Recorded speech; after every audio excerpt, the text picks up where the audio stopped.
You are about to hear the ultimate stage of consciousness about weight loss journey, and it's crazy because no one is talking about it. Why? Against everything you've always been told, there is absolutely no connection between your diet, your sport, and you gaining or losing weight. Why does certain person keep gaining weight even when they stop dieting? On this video, you're gonna discover ideas that you'd never hear anywhere else. I will explain the 3 stages of consciousness that finally gave me the opportunity to understand the secret of slim people and how this realization gave me the opportunity to finally lose 10 kilo without changing anything. Hi, my name is Haidar and I'm happy to host you on this brand new channel. Let's go into it with the stage 1 of consciousness. This one is the most common. I think that more than 95% of the population are there. Let me describe it with my personal example. I did spend more than 10 years on that stage of consciousness that I will call the deficit caloric stage. Means that on this stage, what you think is true and real is that to lose weight, you need to eat less and to do more activity. And that means that you have to create a caloric deficit. And probably when you're hearing that, you will think, yeah, obviously, that's what you have to do when you want to lose weight. And that's exactly the purpose of that video, is that I think is wrong. It doesn't work, and I will explain why and what to do in another path. So the thing here is the thing, you have to use your self-discipline, your motivation, your personal will to decide to cut off some type of food or quantity, to change your diet, and to start being sportive, going to the gym, etc., etc. And to be honest, it does work.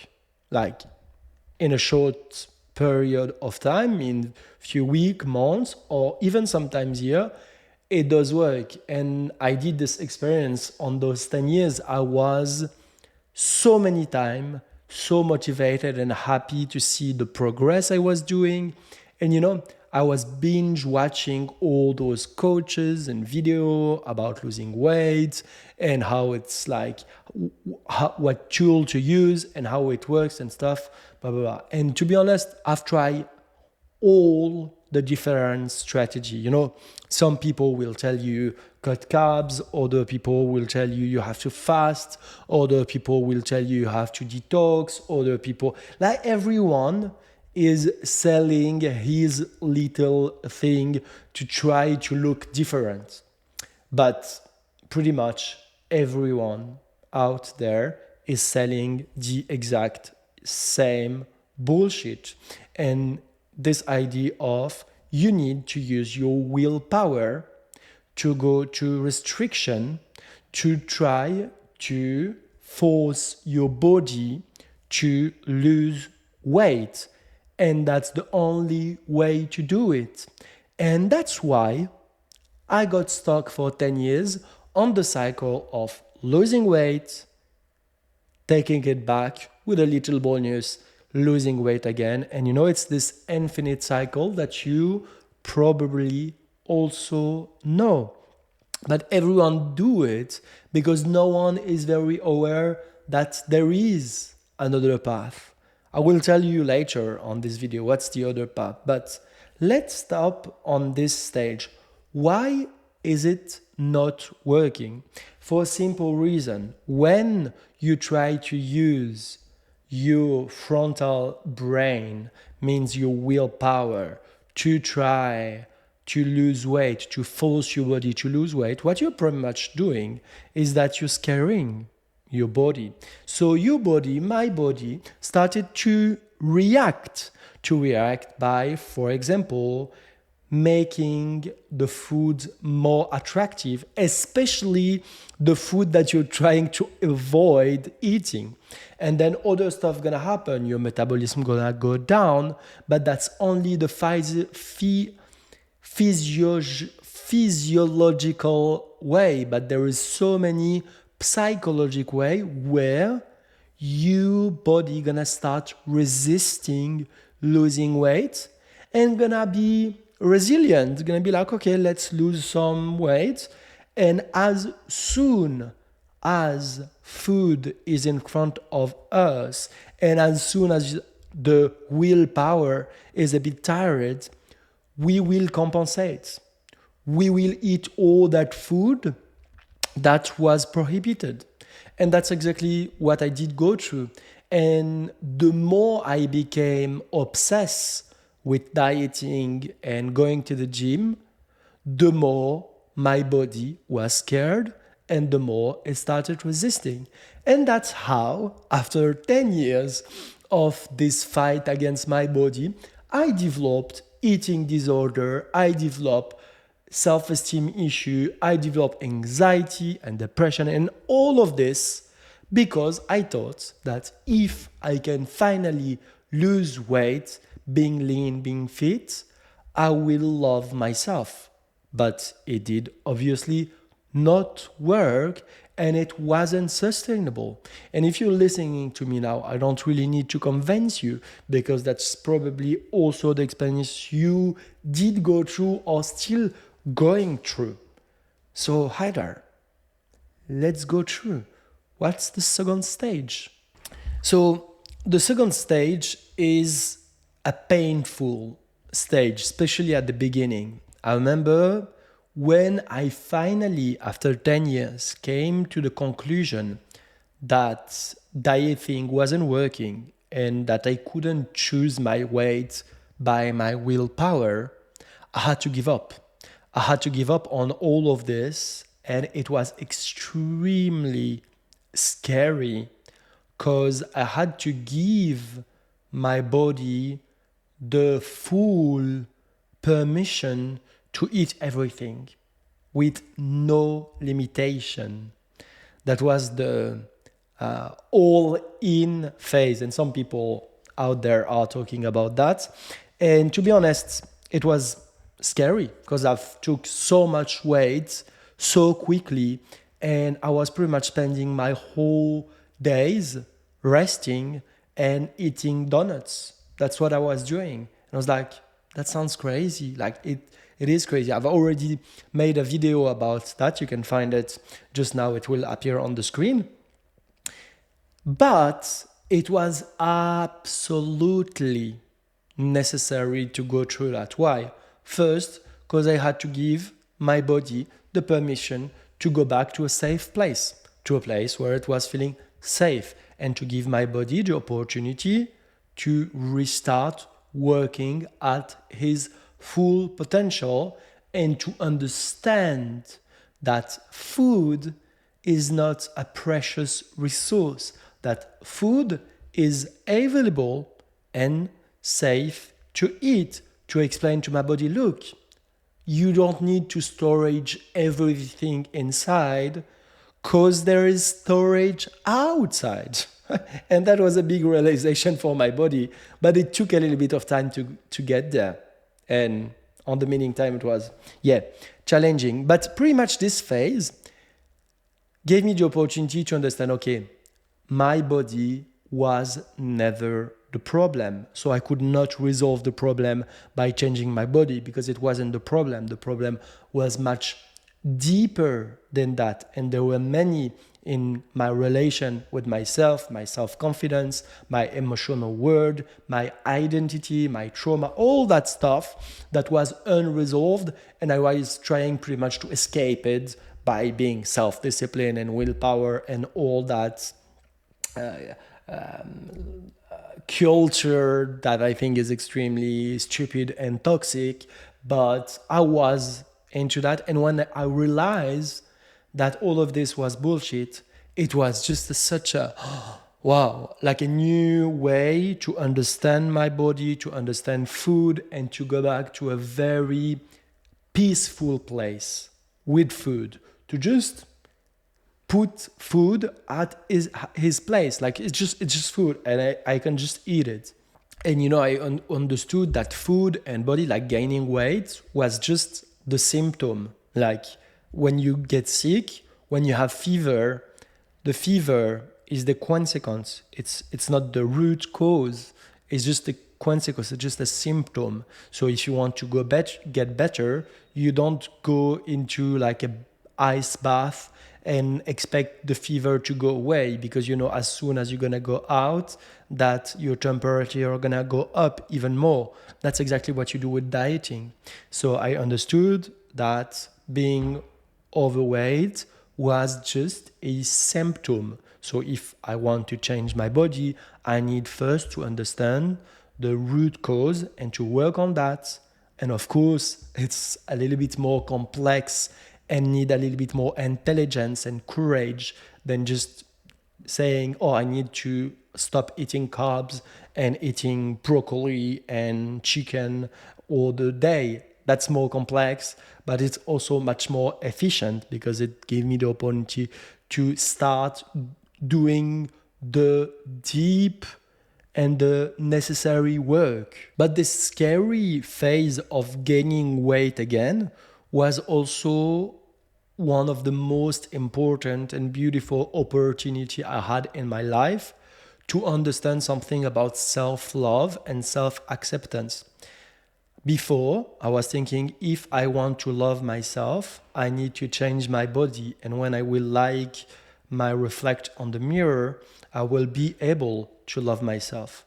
But that is not love. That is condition. If you tell to someone, I will love you when you act exactly how I expect you to act, that is not love, that is manipulation, that is toxic. It's the same with your body. If you tell your body, I will accept you and take care of you only when you obey and are exactly how I expect you to be, that is not love. So I did get this point, and I got that self-love have nothing to do and don't need my body to be lean or slim or even attractive.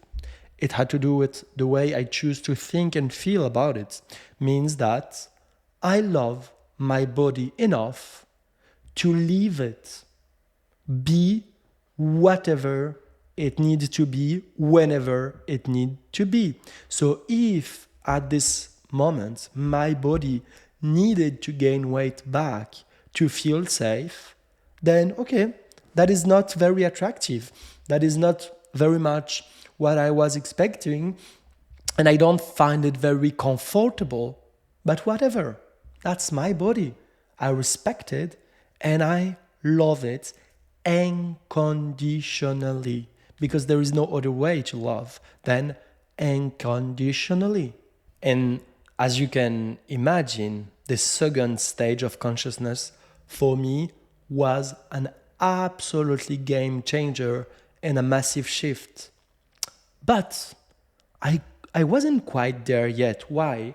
Because I've observed that I started, like to do everything, to be very militant and to be very against dieting. So I started to go against the diet culture and to pretty much reject all the strategy, all the tools, all the thinking, all of this was bad.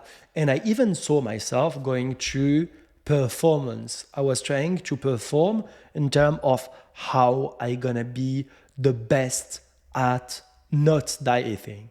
And pretty much that was a mistake, because I was just like, you know, still giving importance to the dieting world, but just by opposition.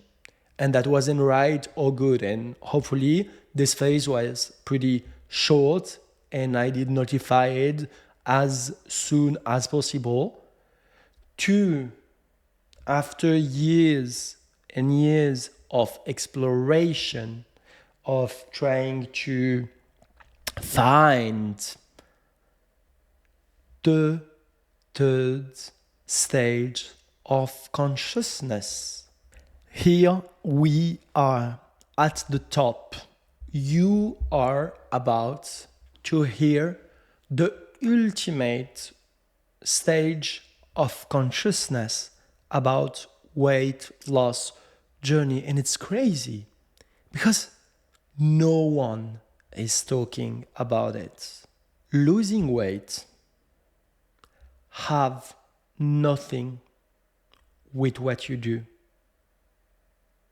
Losing weight have nothing to do with what you do, and everything to do with who you are. Or let me say, who you think you are. Losing weight have everything to do with who you are, who you think you are. Let me explain. People will tell you, no, but that's bullshit because, if you want to lose weight, you need to eat less and change that and blah, blah, blah, and blah, blah. But in fact, what is the common denominator of every single decision you make? The way you talk, the way you walk, the way you eat, the choice you make, where you live, your relationships, your attitude, your thinking, your beliefs, all of it, all of that mean what make your daily life and your decision and all of this. What is the root of this whole word, you word? It is your identity. It is your self-perception. It is your inner narration about who you are.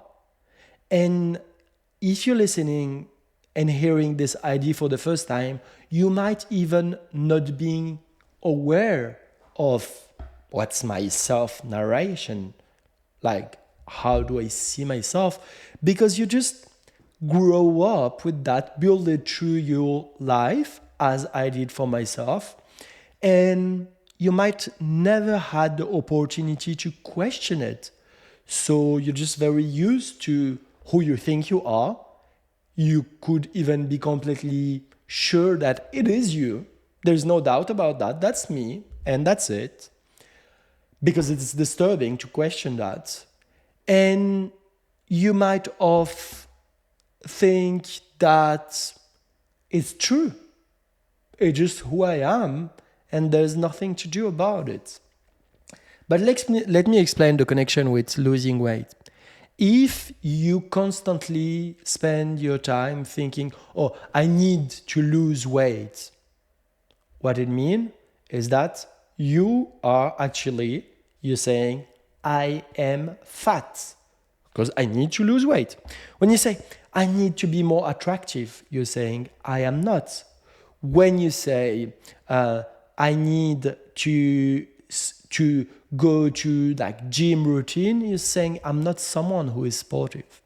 Pretty much, you have those stories running around yourself, and very often, as it was the case for me, there is this like old, terrible story about not being enough, not being worthy, being too much.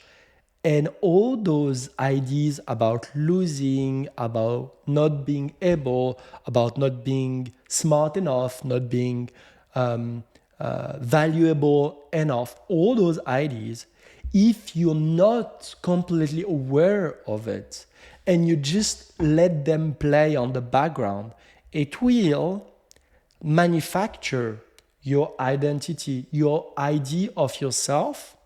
And the problem is that your brain is not here to make you happy. Your brain is not here for you to be on your ideal reality. Your brain is here to keep you safe. And to keep you safe, it needs to keep you stable. And to keep you stable, it needs to keep it congruent. I mean, I'm not quite sure if all those words exist in English. I hope it is the case, but if it's not the case, just let me know on the comment down here, because English is not my first language. I'm trying to do my best. But what you have to understand is that your brain will always try to make you right about your belief, especially so about the outside belief. For example, if you think life is hard, it will show you how life is hard. If you think life is easy, it will show you how life is easy. If you think you have to fight for love, it will show you situation you have to fight for love. And if you think that you're a loser, or if you think I am a fat person, even if you don't think it like this, but you're saying it every day by I need to go back to dieting, I need to do, what you're doing is that you are programming your brain to show you who you are and to make it more consistent, solidify that. So every time you're gonna try to use your brain, your self-discipline, your self-will to escape your condition. No, I don't want to be fat anymore. I want to lose weight and change.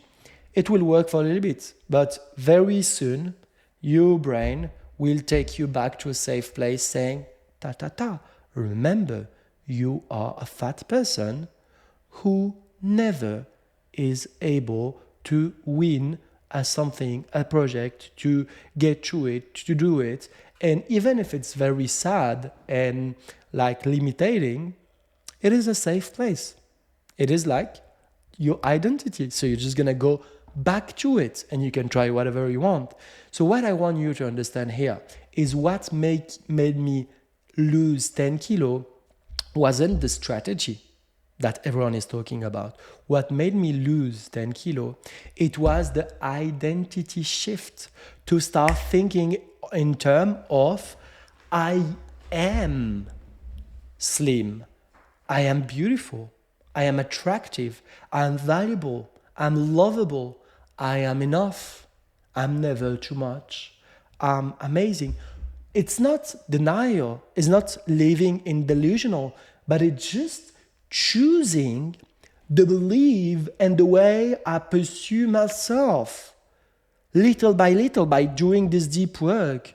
Why? Because you have to live in your world. You can't escape it. So if you're living in your world, I did think I want to live in a beautiful world and I can manufacture it. I can design it as I want. So if I can design it as I want, why would I choose horrible stories about myself? Let me choose cool stories. Let me think I'm the luckiest person on that planet. Let me think I am beautiful.